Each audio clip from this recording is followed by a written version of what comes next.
will take the silence as consent, and we have started the recording. Thank you so much. And also this program is also being held via Zoom with participants from different time zones, and also will be streamed via our social media channels. And also welcome to all of you that are joining us via our social media channels. Further, please kindly remember to mute your phone or computer when you're not speaking, but when you are, please speak clearly and in a way that helps generate accurate minutes. You may turn on the caption option on the bottom of your screen if also you have a problem with turning on the caption option for a live caption to go on as the speaker speak. Please ask us for help and we will help with that as well. Lastly, in the interest of time, please kindly type in all your comments and questions in the comment box rather than unmuting yourself. But with the Q&A section that we'll have around the end, you will be allowed to unmute yourself to ask or give a comment. But until then, please do leave your comments and questions in the chat box, okay? Thank you so much for your kind cooperation and attention. Before we get to the actual event and the actual gist of the program, we will have some icebreaker questions for you. So for the icebreakers, could you please let us know where it is that you're joining us from? There will be a poll on the screen soon. Just let us know where it is that you're joining us from. Just a quick poll. And also what it is that inspires you. There are a few options as to what it is that inspires you. If none of them suffice, just go to the closer one that you would do if you like, of the options that are given. I see a few people are answering. We expect a little bit more. Thank you so much for those that are answering. Thank you. Please wait. Wait. Please wait.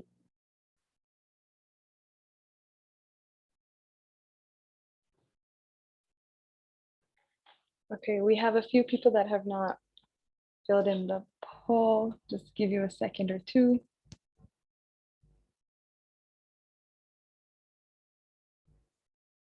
Okay. Kasi if you have the opportunity, the privilege na makakuha ng plan or hindi kayo na nakita. Mute yourselves when you're not speaking. Thank you. All right.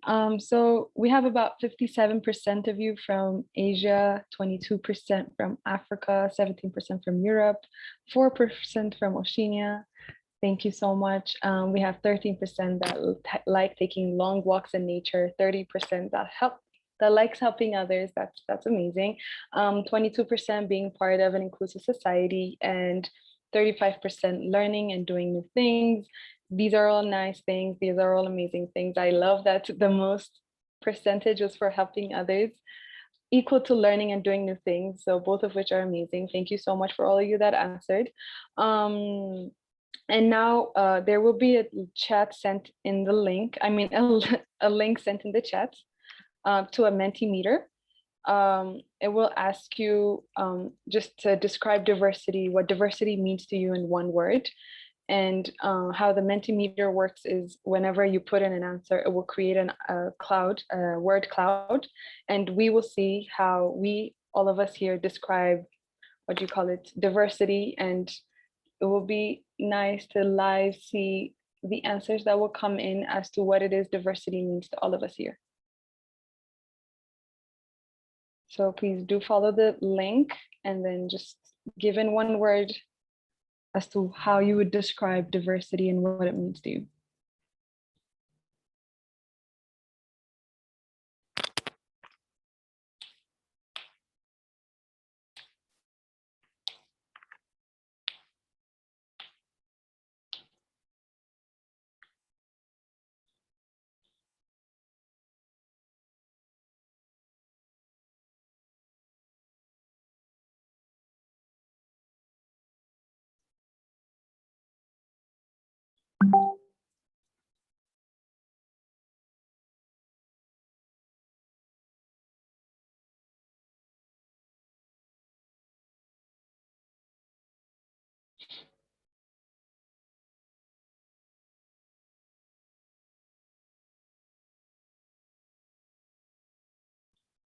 Is anyone having problems accessing the Mentimeter?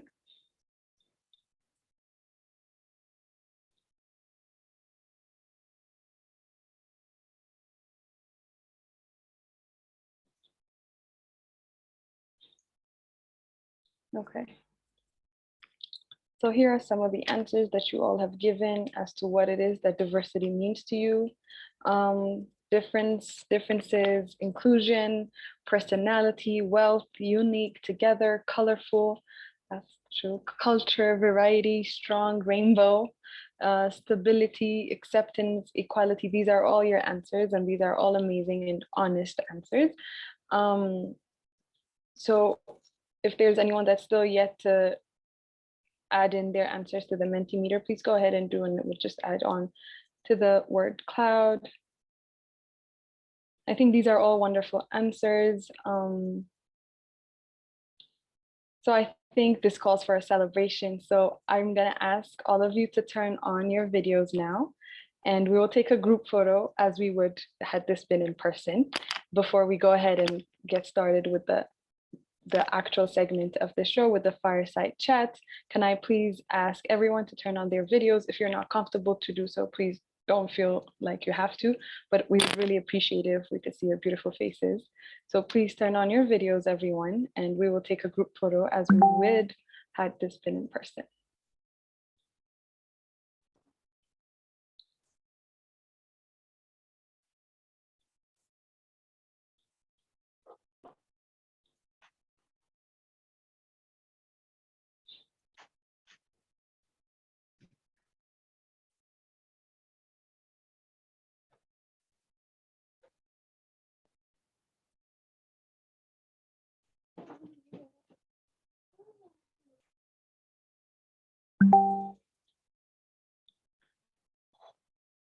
I am taking the screenshots.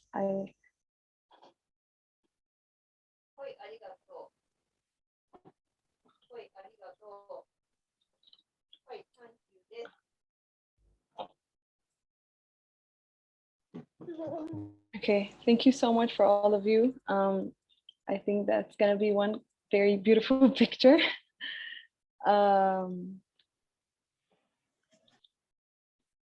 Okay, thank you. So now I will just go on ahead and get started with the actual event and actual bit of the program. So just to give you a reminder, this is a fireside chat, and what we mean by that is just an informal conversation between a moderator and her guests. And I am your moderator today. It's with honor that I am your moderator.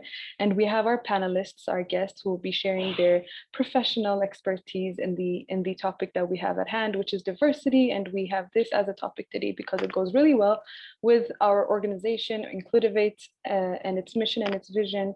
Also because April, as we all know, is Diversity Month. And so that is what's going to happen. And then just to give you an overview of Includovate, for those of you who are new here and are not aware of what Includovate is or what it does. Includovate is a research incubator headquartered in Ethiopia and Australia for institutions, development partners, and companies operating in low-income countries. We are a feminist social enterprise that started in 2019. We're helping researchers to grow their careers and ship knowledge creation and policies in their countries. So that's just a gist of, there's just a little bit of Includovate and what a fireside chat is and what we're doing here today. But without further ado, I will be introducing our panelists, and I am very excited to be learning more about diversity and inclusion from these experts. So first off, we have Dr. Kristie Drucza. She is the CEO and founder of Includovate, and Kristie is Includovate's founder, a visionary, passionate researcher and entrepreneur, strongly committed to making a difference in the eradication of poverty through promoting social inclusion, social protection, and gender equality. Kristie has over 17 years of experience in the research for development field, specialized in institutional strengthening for gender, diversity, and inclusion, including women's economic empowerment and protection. As a participatory researcher, she's familiar with facilitation tools that lead participants through change processes while drawing out their concerns and opinions in an engaging manner. So please join me in welcoming Dr. Kristie Drucza.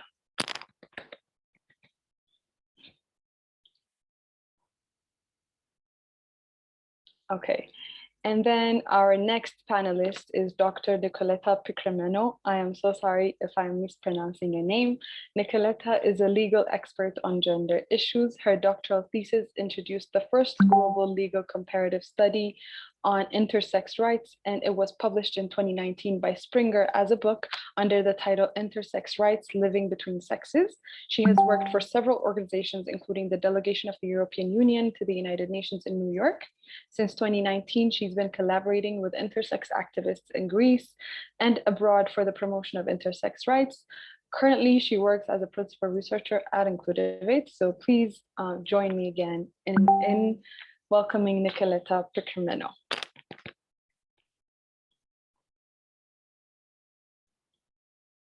And finally, we have our third panelist also, Florence Ndagire. I am so sorry again for if I am mispronouncing your name. Florence is currently the chairperson of the UN Women Regional Civil Society Advisory Group of East and Southern Africa, and the first visually impaired female lawyer in Uganda.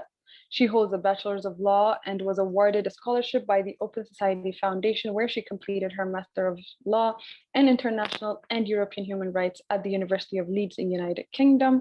She received an award from the London School of Hygiene and Tropical Medicine to undertake her PhD on access to maternal, sexual reproductive health services for persons with disabilities in Uganda.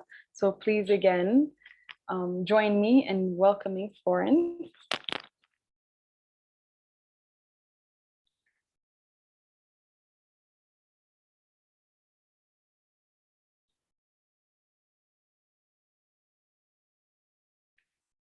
Okay, so without further ado,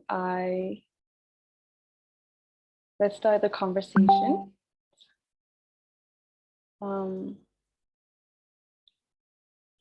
So this next question is to all three of you panelists. Can you please tell us about your story and why you're passionate about this matter, and what you're passionate about and what it is you're passionate about, and why it is that you're passionate about what it is that you're passionate about? So Kristie, I'll direct this question first to you. Can you please tell us your story and why you're passionate about this matter that you're passionate about? Sure, happy to. Hello, everybody. So it's nearly 1 o'clock for me here. I'm based in Uganda. So why am I passionate about inclusion and diversity and research is really sort of, and development would be the other category that I put in there. Well, I started as an anthropologist when I went to university, and I looked into Indigenous cultures in Australia, and quickly came to realize that what impacts upon them that's meant to be a good force was often violently done. And it was done in a manner that wasn't in line with culture or in line with needs or a local understanding of what was needed. So then I moved to study more about development. I, at the time, was a sole parent living on Australia's sort of pension that they have for sole parents, which technically meant I was below the poverty line, but realized just how privileged I was globally on the global stage. Having lived in various countries from Tonga, Nepal, Ethiopia, etc., I found that many development projects would do the same thing I saw in Indigenous Australia, which was come in, present a solution, get people to agree that it was good, and sort of move on to the next particular project. And, you know, one example I suppose I particularly mentioned was when a project needed to get the district agricultural officer to speak to women who were working in the agricultural sector, but were often excluded from training. And he came, it was a women's group, a savings and credit group, and he did all his speaking, and then he left, and the women all sort of looked to each other and said, "Do you know what he said? Did you understand?" And I think very often that's what development can be like. It can be one language that's spoken by those who lead or who have the power, and it's a very different language that's spoken by those who are meant to benefit. So from there, I sort of went more into research and realized that this NGO sector, this development work wasn't really quite doing what it needed to be doing, I thought. So maybe we needed better evidence was what I figured we had to do. So I worked in research for development sector, but again came to realize there was a lot of bias in the data collection on who was involved, who was participating to give the data, who was analysing the data, and where they were analysing the data often wasn't in that country and didn't involve people from that country. In mining a few of these data sets, I realised that you tended to oversample, you tended to see an oversample of able-bodied men who lived close to town or were from more populated areas and were better educated, even when they claimed to be randomly sampled. So I knew that biases were creeping in to the way we were collecting and analysing data. And the challenge was that this data was informing policies and it was informing more development programs. So we were reproducing exclusion and inequality because our policies were being based upon an average citizen who was a male, able-bodied, educated more than the average person, living in more populated towns, in areas where there were better facilities, etc., available. I also heard the arguments from researchers saying, but we can't do it differently. We can't just give over the data collection. We don't trust it. We don't think people have been trained in research ethics or safeguarding, for example. So I realized that we needed to sort of unhinge the way knowledge was being created. It was reproducing inequality. It was privileging Western viewpoints. That to me would lead to more conflict. It would lead to further exclusion, further poverty, people missing out. And I started Includovate to solve some of these challenges, to basically have an incubator, the way you'd have a business incubator that helps entrepreneurs grow a business. We are a research incubator that helps people from less advantaged communities to build a research career. So that's where the passion comes from. Thanks, Ethiopia. Thank you so much. That's actually amazing. Thank you so much. I will pass on the same question to you, Nicole. Can you please tell us a little bit about your story and what it is that you're passionate about and why it is that you're passionate about what it is that you're passionate about? Thank you. Thanks, Ethiopia, and I'm really happy that I'm here today. I have to admit that my story has several things in common with Kristie's story and things that I've realized over the years. So I've been always interested in gender and law, but in the whole spectrum of gender, meaning men, women, trans people, non-binary people, intersex. But my main focus is on intersex people. And it started in 2014 when I was at the seminar and there was a lady talking about the case of intersex people and intersex children and the struggles and families and how they struggle with the doctors who operate their children, etc.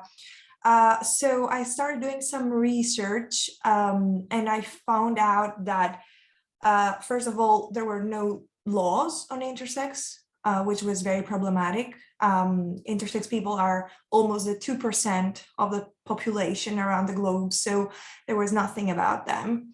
And then I started realizing that legal research was a bit wrong in a way that there were some legal texts analyzing the case of intersex and what needs to be done, but these texts were not reflecting what intersex people want. So there were texts written by people who are not intersex. They just have the legal expertise, but they do not take into account what intersex people really want.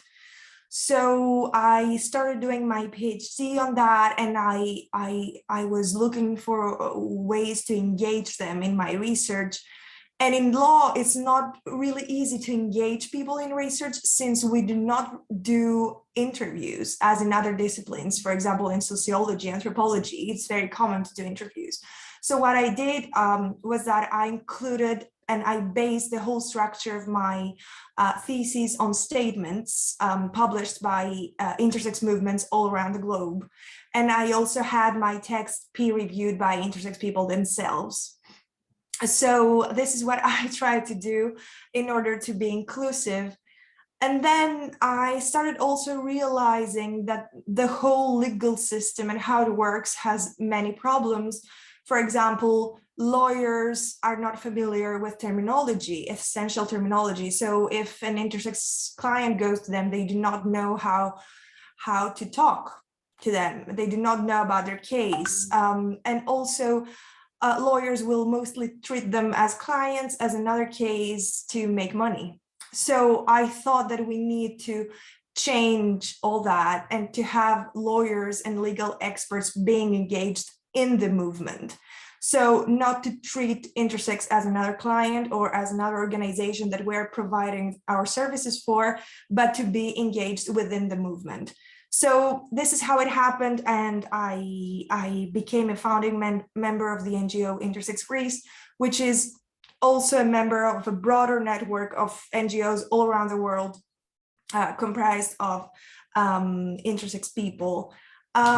So I have to say that I'm really passionate about it because I think that there is a lot of work to do and to change things.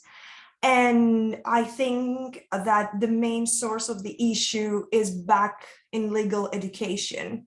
So at the universities, we are not, in most schools around the world, we do not have gender studies at the law faculties. And when we have gender studies, it's mostly about women's rights, whereas it's not just about women, it's about everyone. And people who do not identify with the sex gender binary. So I have to say that I'm quite optimistic, and I really hope that someday things will change. So I have to say that this vision of mine also drives me in what I've been doing so far. Thanks. Thank you so much. Amazing. And I see how the stories align with Kristie's and the passion that comes from wanting to represent the people that are being studied within the study itself as well, and making sure to be as inclusive as possible. And amazing work there. Thank you so much. So I will pass on to Florence with the same question. Can you please tell us about your story and why you are passionate about what it is that you're passionate about? Okay, thank you very much, Celia. Yeah, my name is Florence. I was born with a disability, so I've been blind all my life. My story starts like this. When I started understanding at the age of 3, my mother was looking for schools where to take me. Many people said very negative things about my disability, including my own siblings, saying, this one is going to suffer. How is she going to manage when she grows up? So I took those words, and now I was looking out for what is just, human rights, equality, and inclusion. I started studies. My mother took me to school single-handedly, and I managed to pursue up to the university level for my bachelor's of law. It was then that I realized that even the policies themselves, laws and other programs have gaps. They have neglected the most marginalized and the most majority group, who are people with disabilities, the 15% of the world's population. As I continued to work, I still realized the same when head teachers were refusing to enroll children with disabilities in their school, stating that they would cause poor performance in the school. The same has been happening in health centers, whereby doctors and other health workers have been having ineffective communication with people with disabilities. Towards the end of my bachelor's level, I was part of the disability movement that promulgated the UN Convention on the Rights of Persons with Disabilities, and I was happy to participate on issues of legal capacity, access to justice, the rights of non-discrimination of women and girls with disabilities. Those were very critical articles, especially for the people who have been marginalized by society. As a child, when I used to move with my mother, there were people who wanted to give me bits of money. You know, these models of charity models that I just need to be given. I'm just a recipient. No, which wasn't appropriate. Since then, I have embraced the social and human rights model and other pillars of inclusive development. When I had the opportunity to work with the Office of the UN Special Rapporteur on the rights of persons with disabilities, I undertook several policy dialogues with 14 countries that were under review. I assessed and analyzed the gaps. I told them what I thought was really inclusive, and the emphasis was for them to have in their policies what is CRPD compliant budgeting, comprehensive accessibility, universal design for all, a twin track approach, and full and effective participation of persons with disabilities.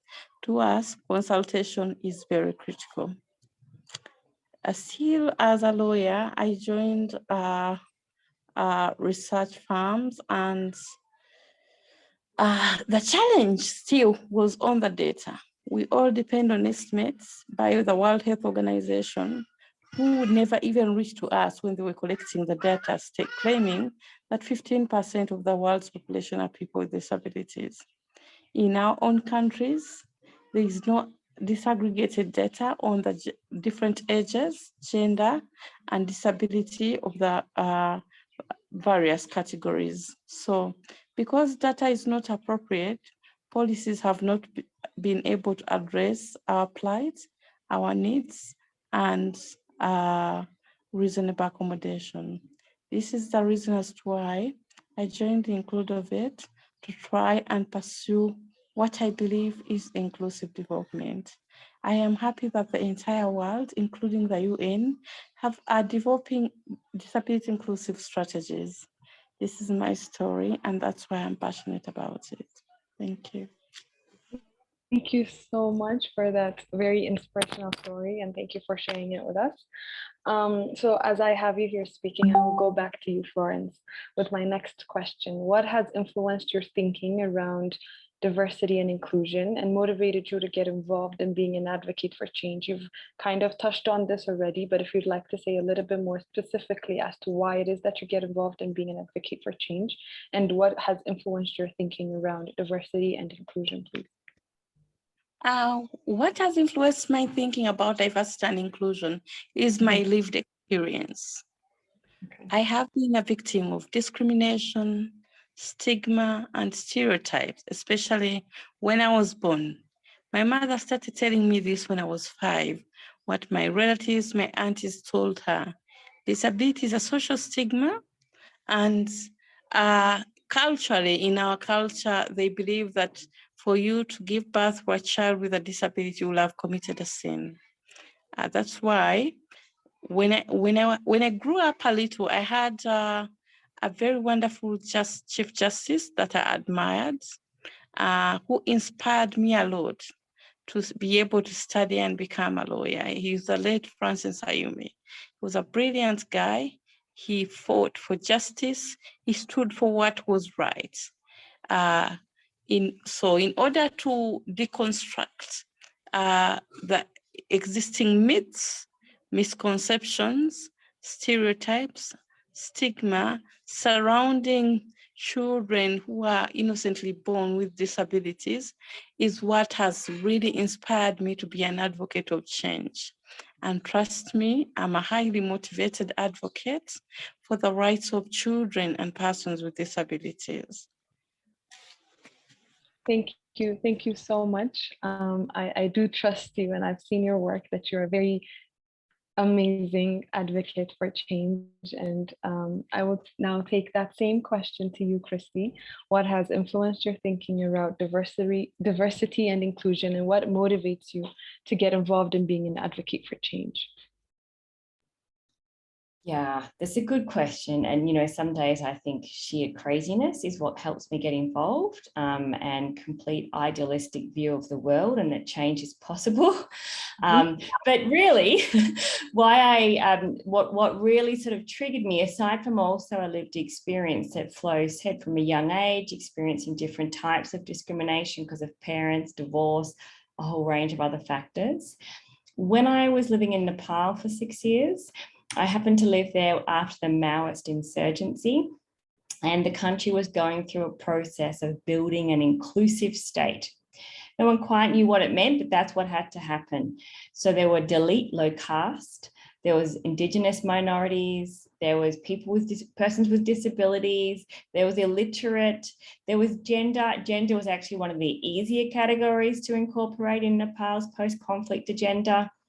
And I realized all the policies that were changing. The Constituent Assembly was 40% illiterate from being inclusive. That, you know, humans will try and subvert and maintain power, you know, in very cunning ways. So even if they say they want inclusion, there will still be this kind of default setting that comes in because they have to sort of reinforce or validate who they are and how they think. So exploitation and exclusion was continuing despite this massive agenda and huge commitment.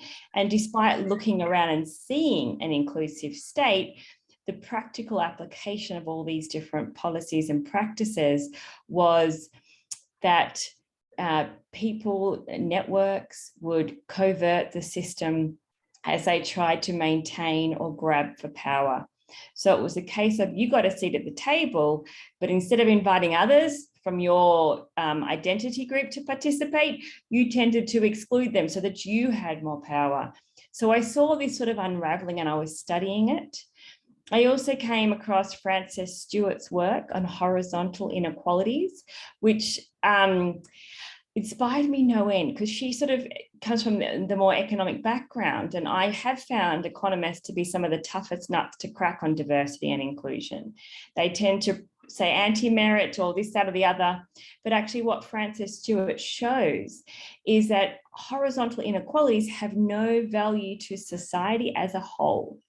Okay, the rich will tend to waste resources and get fat and lazy. The poor will get thin and demoralized, and they won't be able to put in the same effort. So, you know, emotional and physical exhaustion is what I mean, a life of hard labor.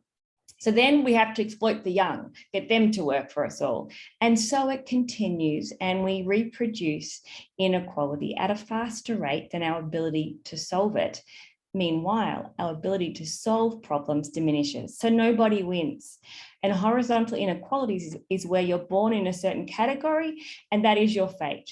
So if you're born low caste, there's only certain professions that are open to you. If you're born from an elite family or former royalist, in the case of Nepal, you don't really have to work, you still get the jobs, right? You still get the opportunities. So, you know, I know we need more data and I know we need more evidence, but it's not just the input evidence that we need. We need the ongoing understanding how change can happen and how, while humans will try to preserve the way they think, how can we overcome this more individualistic preservation for the sake of groups and the planet. If I want to become really idealistic, I really do feel that inclusion leads to sustainable development, and that we're all living on this planet together. And that's sort of what really tapped me to be motivated to take on this work. Thank you so much. So I will now pass on to you, Nicole, with the same question. What has influenced your thinking around diversity and inclusion? What motivates you what motivated you to get involved and be an active, advocate for change? I have to say that this connection with the movement has been a huge influence to my work.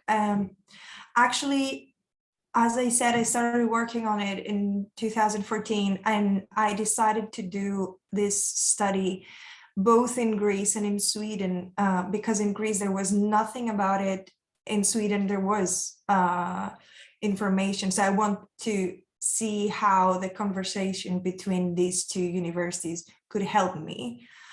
So it was really weird what was happening to me at the time, because I would be in Sweden and everyone at the law faculty would think that I'm doing just a PhD, but I would come back to Greece and people would tell me that I'm not doing law because it has to do with gender. And also people would tell me that I should stop working on intersex because people will think I'm a lesbian. So I started getting all these very, very weird comments. And I started realizing that if I receive these comments, what happens to the people themselves who are born intersex? So I was really wondering about this. I started looking for the movement here in Greece, but there was nothing at the time, because even though there was a community of people, it was a very closed community, a closed group. So in 2019, I got the call from a mom of an intersex child who found out that I was doing this work. And she asked me information about me and whether I would like to help. So this is when my direct involvement with the movement started. And I have to say that it has really influenced my thinking. And I think that it has a straight impact to my work until now, to my texts, because I get to see also the reality. It's not just theory, it's not just academia, it's also the reality. For example, we tend to talk about suggestions, recommendations, solutions, but many times they cannot really be applied in practice because there are several barriers. For example, financial barriers. Intersex groups are not funded enough. This is a main issue for the implementation of several measures. And I think that this daily connection has allowed me to see things differently, and it also motivates me day by day to keep on working, even though it's not always easy. Many times it's hard. I keep on receiving weird comments, but I'm now used to it, I guess. So yeah, that drives me. Thanks. All right. Thank you so much, all three of you, for these amazing work that you do and the amazing answers you've given us. So now we'll open the floor for questions from our audience. And so please share your thoughts and be in the conversation. So anyone from the audience that have questions or comments, please go ahead. The floor is now open to you all.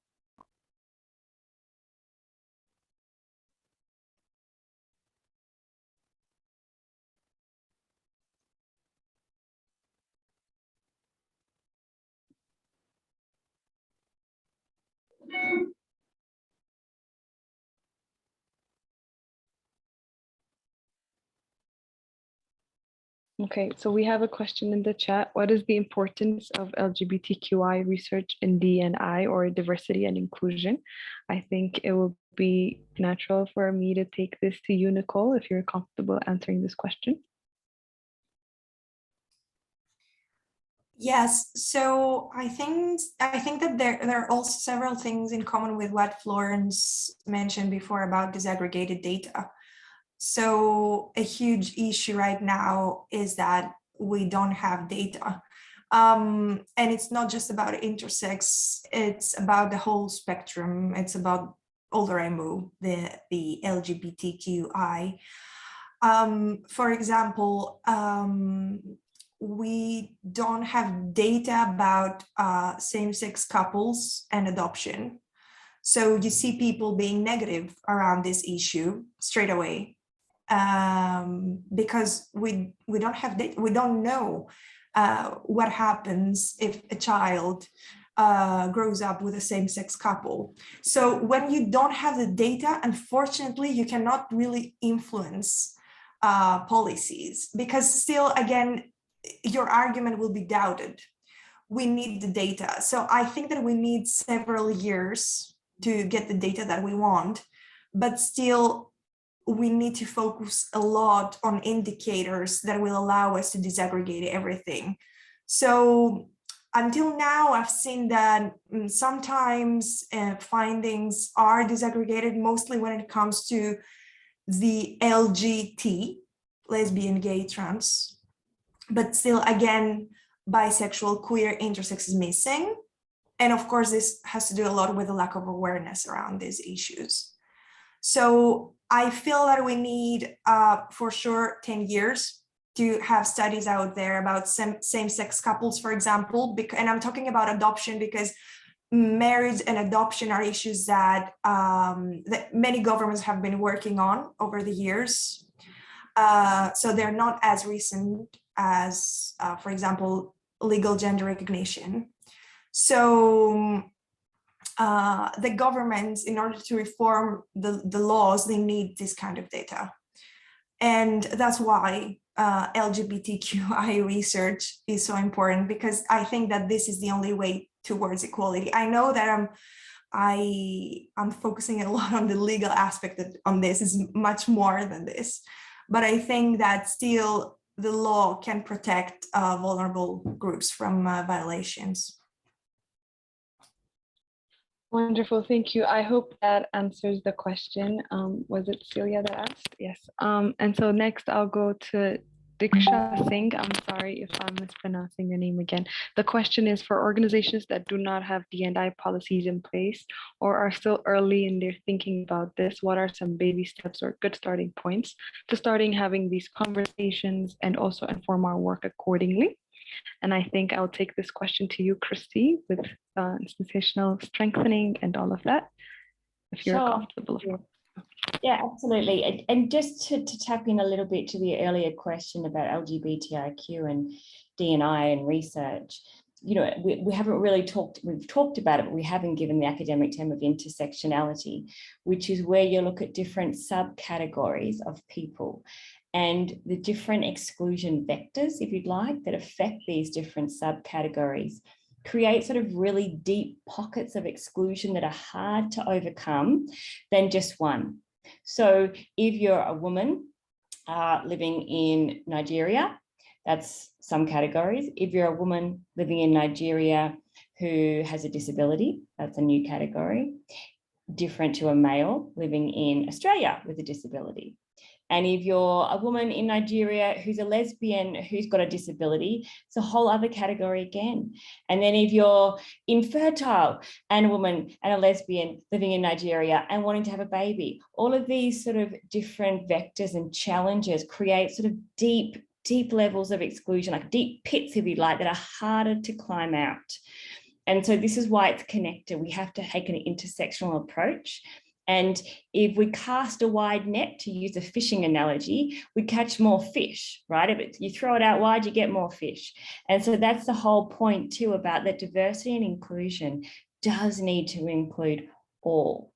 Because by doing that, we create a ladder and a platform for anyone, no matter how many different subcategories of exclusion they might be facing.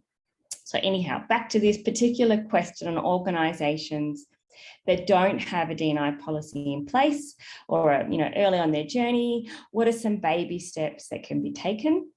And what conversations, for example, could inform work? Sure, there's a lot, firstly. So the caution is not to take any step, it's to be cautious about taking too many steps and getting all wrapped up and not being able to sort of move through all the change. And for me, there's always a value to diversity. So for your organization, you need to understand what that value is. It'll be there. It's a matter of finding it. So Emirates, the airline, you know, when you get on board, if you remember before COVID, you know, they'll say, we have 14 different languages on board. We speak your language. And it's become their marketing line now, that they're inclusive and diverse. It's got value to the company. I used to work very closely with someone visually impaired in Ethiopia. Now, I didn't need to take a notebook and a pen to write notes when I went anywhere with with my friend Sisai because he had such an amazing photographic memory that he would just be able to recall facts. So I think one of the cautions I suppose I'm saying is that people often see that becoming diverse and inclusive is something has to leave or go away for this to be given its proper place. And so one is, no, it doesn't. So what's the value to your organization? And the other thing people often do is focus externally on what they're doing rather than internally. So there's a lot an organization can do to walk the talk, to become diverse and inclusive on their own. And HR would be an excellent starting point, I would say. So there's a couple of key aspects. I'm keeping it short, but I'm more than happy to discuss offline as well. Back to you, Ethiopia.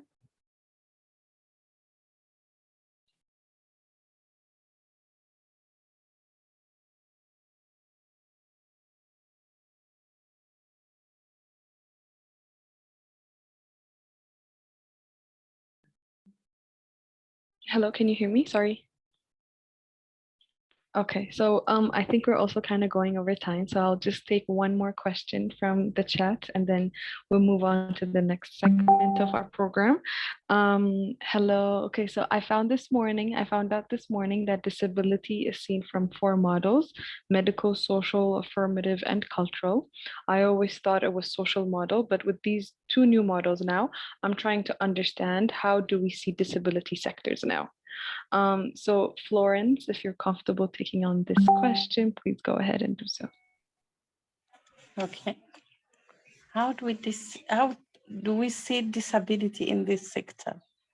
Now, apart from the 2 models, the charity model and the medical model, inclusive development has adopted 2 models, that is the social and human rights model, to overcome the cultural, the bad or barbaric cultural tendencies that presumably reviewed disability as a curse and a bad omen. Persons with disabilities are now treated as persons with rights and not objects of charity. So the acknowledgement and acceptance of disability as part of human diversity and difference is what now we aspire for. The social model recognizes that the barriers in society that hinder the full and effective participation of persons with disabilities on an equal basis with others, and also acknowledges the need to remove the barriers. Whereas the human rights model emphasizes the principle of equality, universality, and inclusion to ensure that persons with disabilities are on equal footing with the rest of society. Thank you. Thank you so much, Florence. Thank you so much. And thank you everyone that has been participating and asking and engaging. And I think this program has been serving its purpose with the diverse audience that we have here and the diverse questions that we've been getting. And can you please type in the chat if you're in? Are you in with us?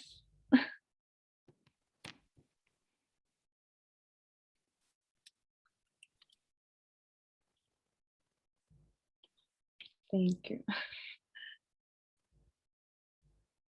Okay.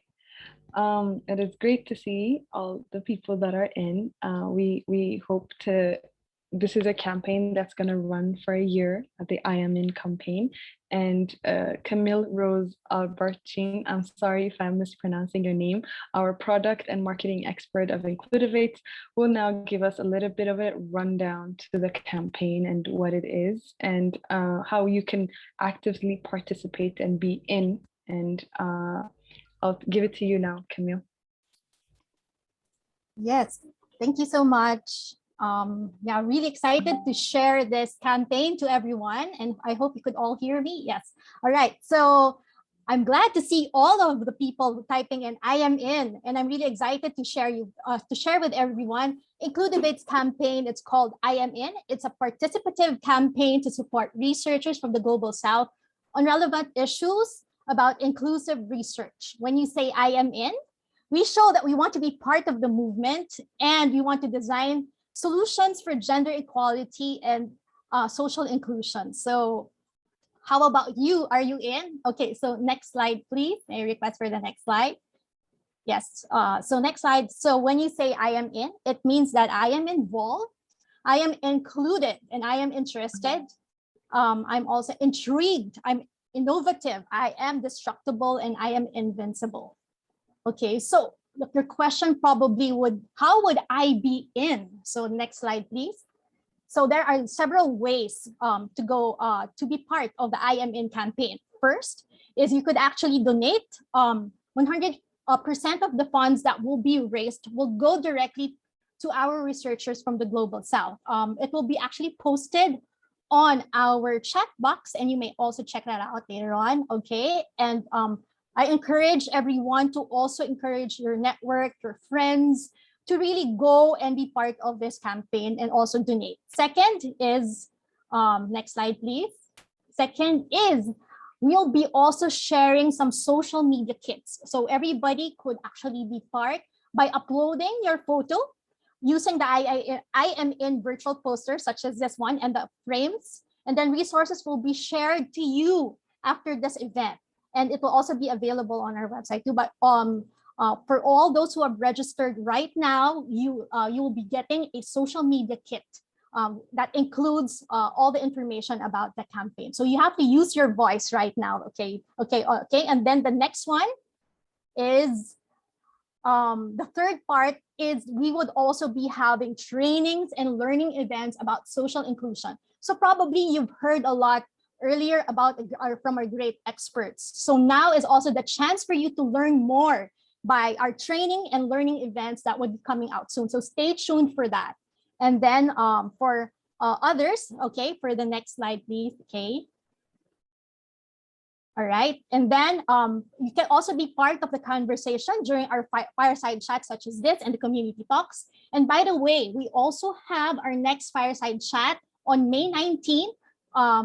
That would be about system change. So please watch out for that and please register now as well. We will also be sharing that as well through email and also on the chat box. Okay, and then next one, and then we have actually more ways to be part and contribute. Yes, you could also create a conversation starter and be in. So using the hashtag I am in and tagging our social media handles. You could also tell your story to inspire others to action. We will also be looking for volunteers and be part of the Includovate community and partner with us, whether you are a ambassador, you are an influencer, or you could actually be a media partner. So, okay, so there are so many ways that you could be actually part of this campaign. Next slide, please. So my question again is, I am in. So are you in? If that is you, please type in again that I am in on the chat box. Over to you again, Ethiopia.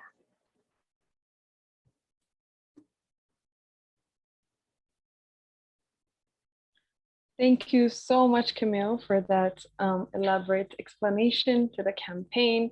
I see the chat with all that I am in. We are all in and I love it. Thank you so much.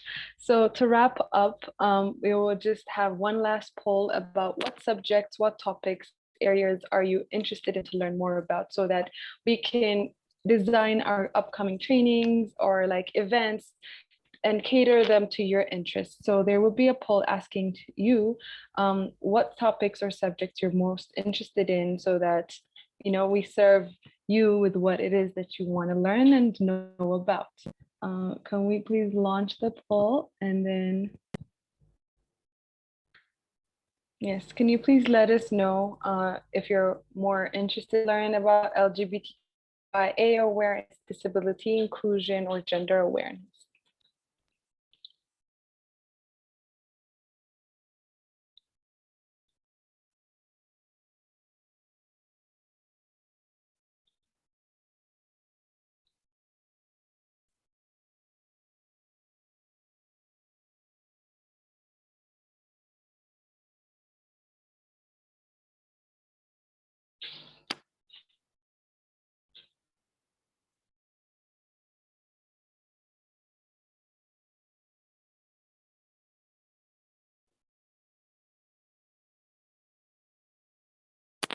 We have a few people left to answer the poll. We'll just give a couple of seconds and then we'll end the poll.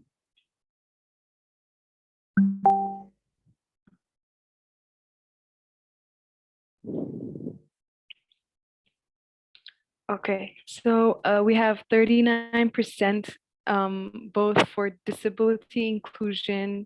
Oh, sorry, gender awareness has gone one up with 41% of the people wanting to learn about gender awareness. And then followed by that is 38% of the people who want to learn about disability inclusion. And then 21% of you that want to learn about LGBTQIA awareness. And we will take this feedback and make sure to serve you with the topics and the interest that you have. Before we close the meeting, I would like to say first off, our heartfelt gratitude for the active participation you all had and also for taking your time and being here. We hope to see you in our upcoming sessions and events. Before you all leave, can we have one last group photo? Please turn on your videos. We'll take one last group photo and then you'll be allowed to leave. So this has been your moderator, Ethiopia. Have a pleasant day, but please do turn on your video for a second so that we can take one last group photo and then you're good to go. Unless you have any other questions, you can stay back and talk to the panelists if you wish to. But this is the end of today's Fireside Chat. Please turn on your videos. Thank you so much for coming and your active participation. Please do not forget to come to our upcoming sessions, our upcoming trainings and events.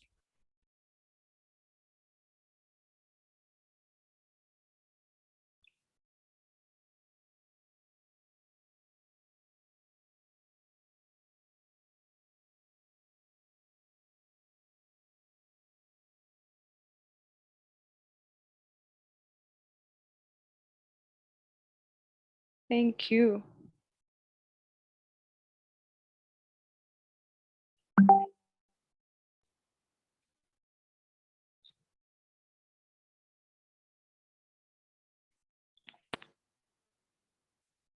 Thank you everyone for coming. Please do turn on your video, stay back if you'd like to speak with the panelists one-on-one. If you're unable to open a camera, I'm sorry, that's okay though.